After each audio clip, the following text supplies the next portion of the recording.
Guys, dito sa game na to pre, may nakalaban na naman tayo tol. Paani nga ang kanya napili dito pre. At napaka-buenas nga nito sa early tol. Kasi bakit? Unang-una pa lang lag agad ako. Ayun oh, hindi ko alam nangyari.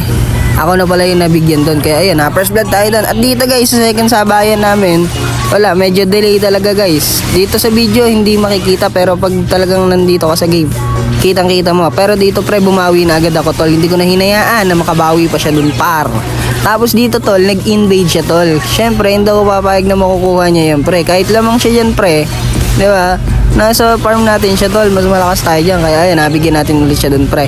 Tapos dito tol, nagulat siya sa ginawa natin pre. Kala niya wala pa akong damage eh. O, patay ka na naman, utoy. Tapos dito guys, nag-invade na naman. Hindi ako papayag tol, kahit delay ako tol, hahabulin kita kahit sa ka magpunta pre. Kahit sa Tori ka pa tumakbo, hindi ka makakatakas boy. Dito pre, nag-invade na ako sa red buff niya tol. Kaso gusto niyang pumalag, kaso wala siyang damage. Kaya ayun, nabigyan pa rin natin siya dun pre. At dito nga tol, hindi ko na siya pinag-buff dito par.